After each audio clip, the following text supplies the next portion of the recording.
Heroes on Media. This is Coming Out Stories. It's a podcast about one of the most important conversations of your life. I'm Emma Goswell.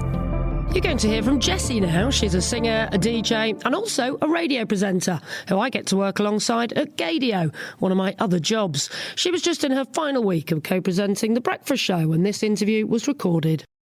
I identify as a female lesbian. Growing up in Essex, it was very much like I was with the popular girls all the time at school, and I just knew that it was always the pretty girls that I was friends with, and I was always in that popular group. I was in all the sports teams with them, and we always got the good-looking boys kind of hovering around us, of which obviously we then became like really good friends with them. But I remember thinking, why is she dating him? Why is he dating her? Because I always thought, maybe I just fancy my best friend at school because she's really pretty, I like what she wears, she's really outgoing, she's really popular, she's got a great personality. You know, that kind of thing. I was thinking maybe I don't actually fancy her in that way, but I knew I did. I used to talk myself out of it. It's just because you like what she's wearing, that kind of thing. So did you have a full-on crush with one of your friends? Oh my God, yeah, my best friend Cara. We speak about it now all the time. But I always had quite pretty femme-looking boyfriends.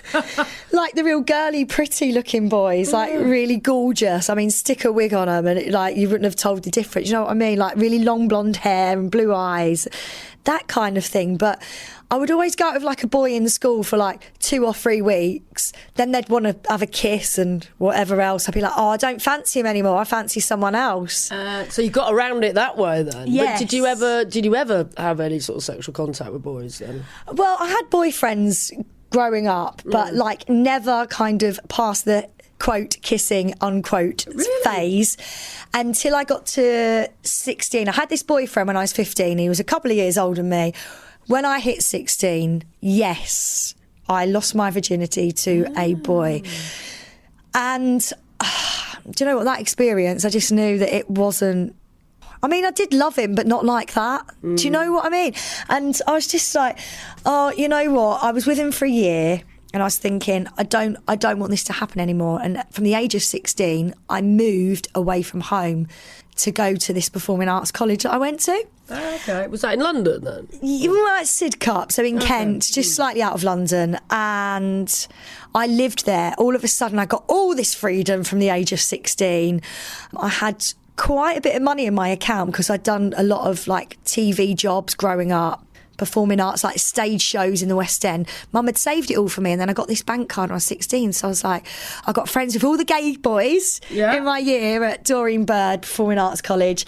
And I used to be like, on a Friday, I was sat there like, come on, we're going to town, and we'd go to like Heaven in London, GAY, when it was Astoria in London. Wow. I was 16. I mean, I know it's naughty, but... Was this in the 90s then, or...? Late 90s, and it was just incredible. I remember the first time walking in thinking, I just feel so at home. And at the time, I still had this boyfriend in Essex that I'd lost my virginity to. And I just remember standing in Heaven under the arches in London. And there's like this kind of balcony bit that surrounds the dance floor, and you look down at the dance floor, and I just remember seeing this girl, and she was really fit, and I was really attracted to her, and I just couldn't help the way that I felt. And I was speaking to my friends, my gay male friends. They didn't know what I was going through. I was just happy to be going out with them to these gay bars. They thought you were a straight girl just hanging around with them. Look, going out for the laugh and a few drinks, and you know, always the joke of me. So I'm looking down over the balcony at this girl. She keeps looking at me, but I couldn't say it to my friends because I didn't know. I thought, maybe I like boys and girls, and that's okay. You know, I've got bisexual friends. Maybe that, and I'm having all this going through my head. The guys went to the toilet. Now, you know what guys are like when they go to the toilet. They took forever in the queue, touching up their guy liner and all that stuff. So I was like, I'll wait here. I knew exactly what I was doing. And just as they went, I'll wait. I said, make sure you come back here. I'll wait in this box. It was always packed.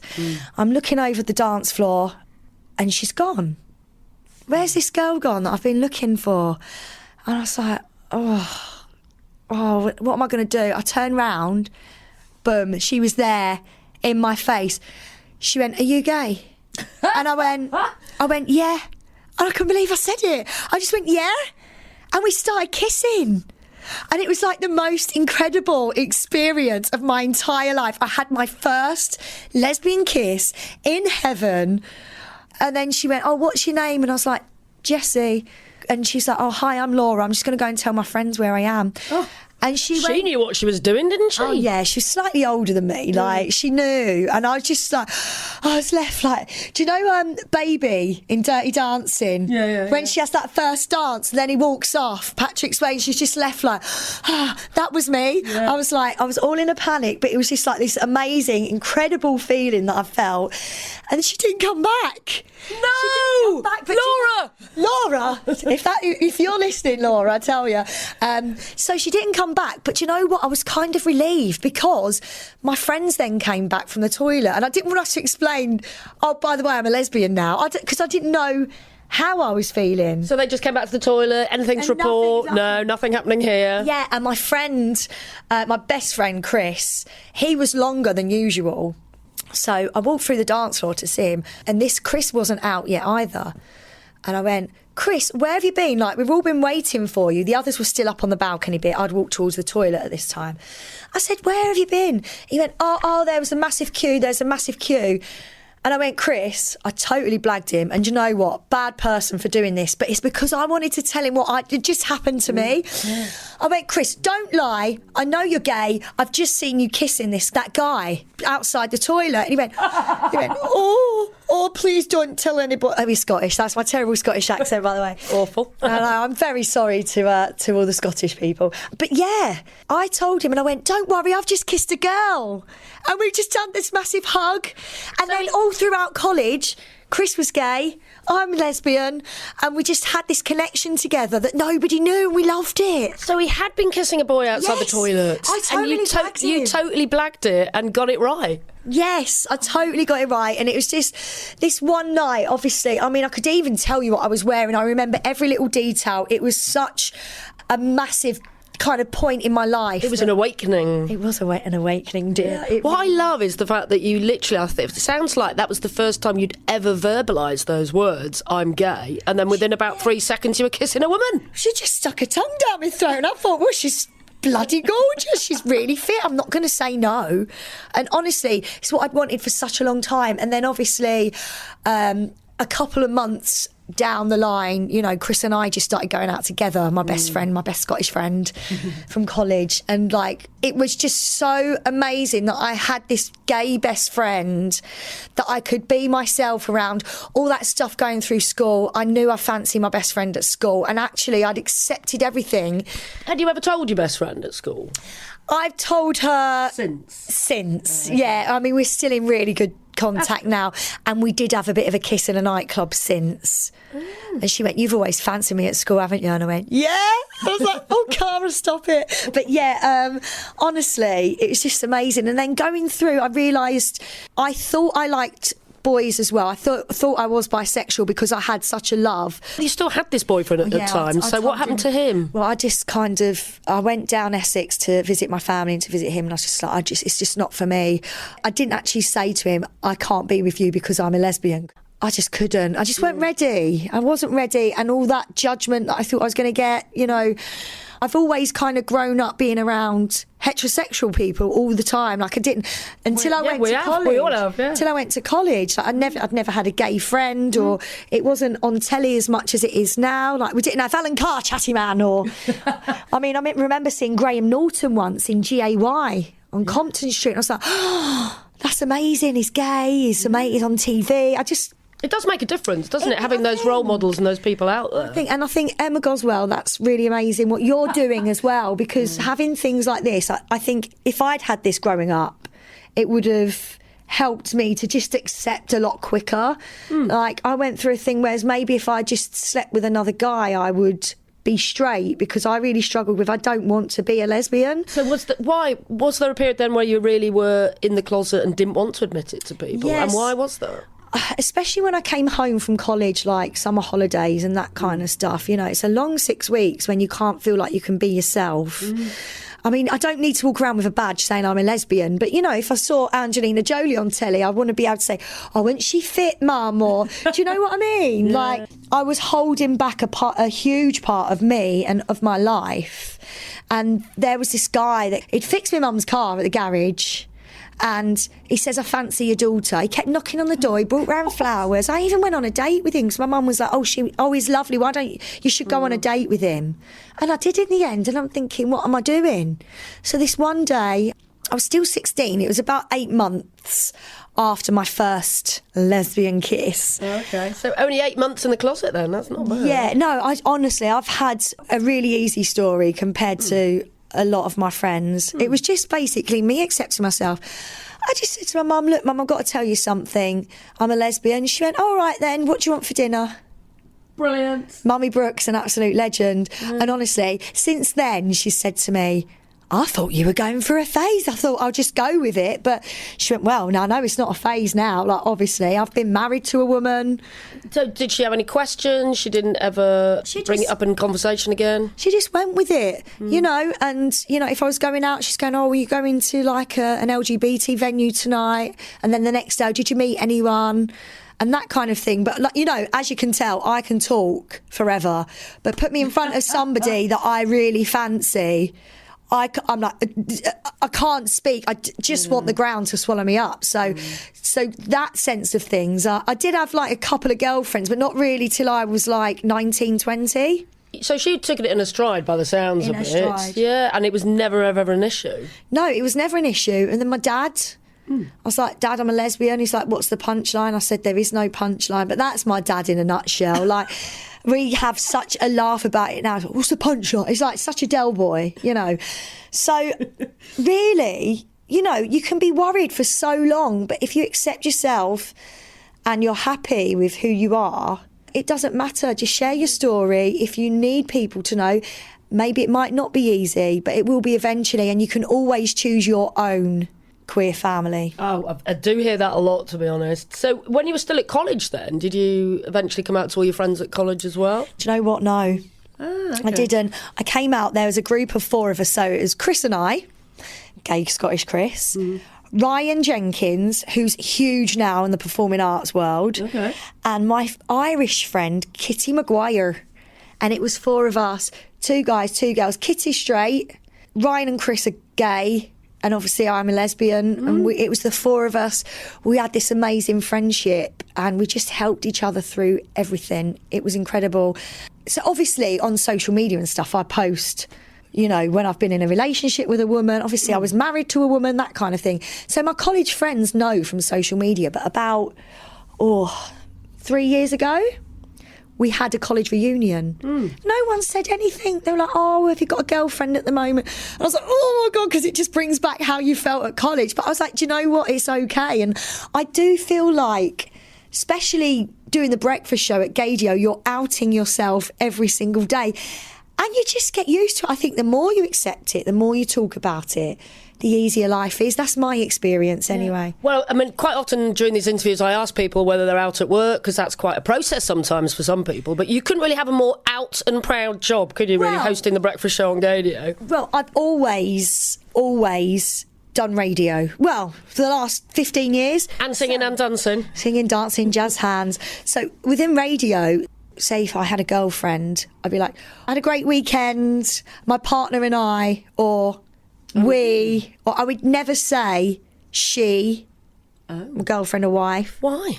I just kept it very neutral. So in retrospect, coming to Gadio, I don't know if you've noticed, but I'm the most lesbian I've ever been. Even my friends say it, and not in a bad way. There's nothing bad about being who you are. I mean, you invented Lesbian Wednesday, let's be honest. Thank you. I will take the credit for Lesbian Wednesday, and you helped me just like really make it massive. So thank you very much, Emma Goswell. But we still don't know what it means. I think you just celebrate lesbians on a Wednesday, don't you, and talk about them even more than usual. Well, yeah, exactly. Why not have a weekly day to celebrate women like us? Exactly. We need to be celebrated. Lesbians are incredible. Quite right. Yeah, so you've never had any issues coming out at work then, really? No, because, I mean, wherever I've worked, I've been accepted. Like, when I was singing on the circuit in Spain, people don't realise. By the way, if you are talking about a singer on stage, you are shouting towards the speakers so the singer can hear you, just to let you know. So I often heard, oh, that's Jessie Brooke, that's the lesbian. Really? Yeah. Because I was like literally the only lesbian there. I mean, there's loads more now. It's incredible. But I'm talking about back in the day. So I've always had that. It's never been direct to me. But do you know what? It is what it is. And so that's the extent, is it, of the homophobia that you've experienced, you I mean, I don't even see it as homophobic, because at the end of the day, once all these rumours went round that Jessie Brooke's a lesbian, the girls on stage, I used to do quite well out of it. Because I used to get all the straight women coming over to me. And I used to get quite lucky.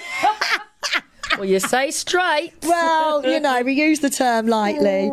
But, yeah, so I had a really good time. I spent 10 years in Spain. I worked on 2 other radio stations coming back just for a year before I luckily got the job from you, actually, on Breakfast. Oh, when you stole my job?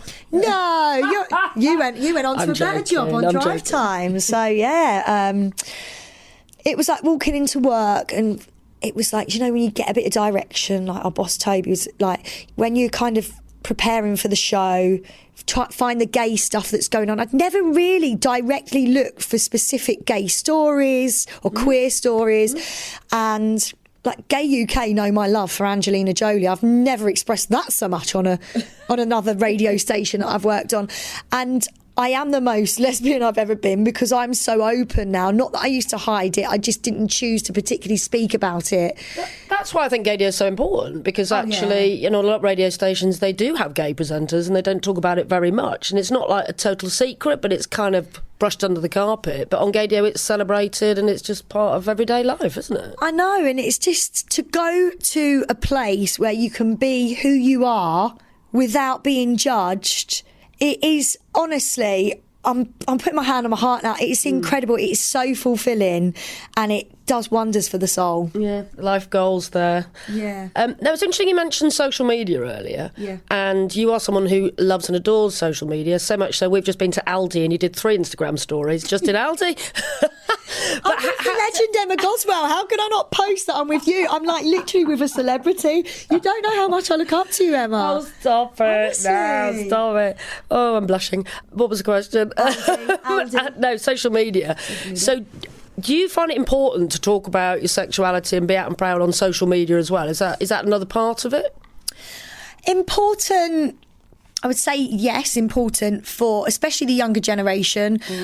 A lot of people are very blasé. Oh, it's easier for the younger generation to come out now. It's easier for them. They've got social media and idols to look up to.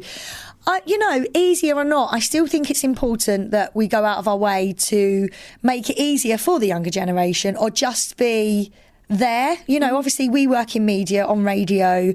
People tune in and listen to what we're saying, and it's important that we get it right, because other people are looking up to us.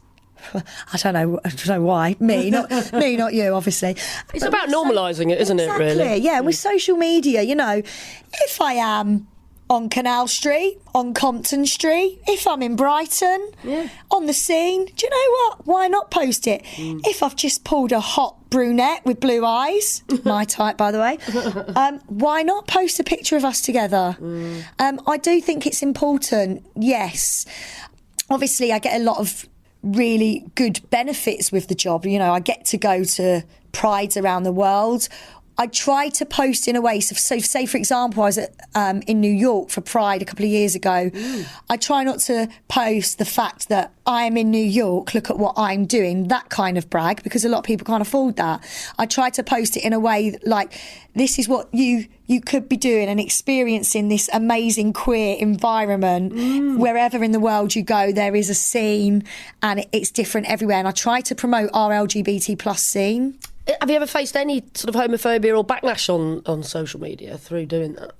I've had a couple. Do you know, I haven't actually told anyone this, Emma. I've had a couple of Instagram messages saying, oh, I thought you were straight, what a waste, who do you think you are, talking about basically being who I am.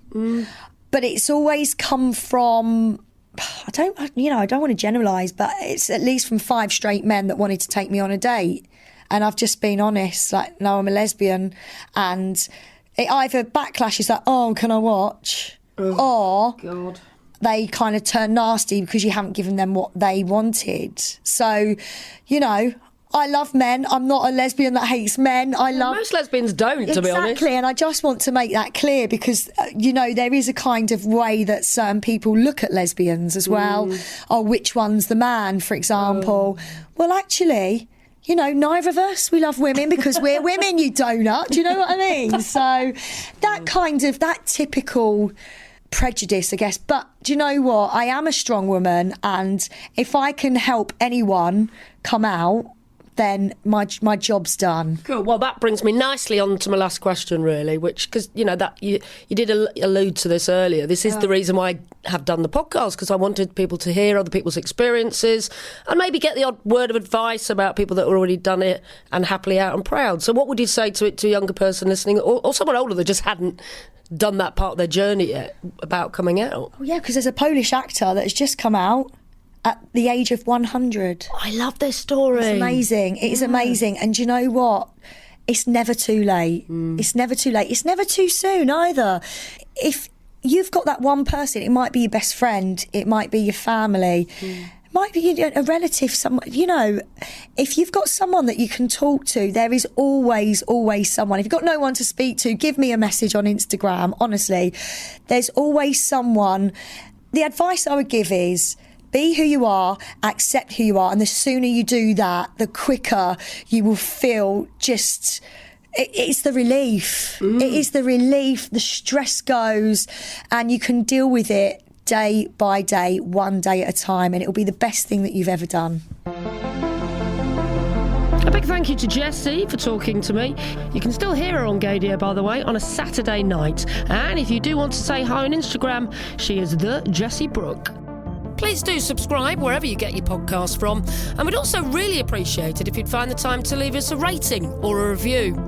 To find out more about coming out stories, ask us a question, or even offer your own story for an interview, you can follow us on Twitter at Come Out Stories or at Coming Out Stories Pod on Instagram. We'd love to hear from you.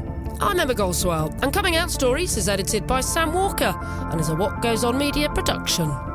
Next time you'll hear from Caden, a queer trans man from Florida who had to come out several times in his life.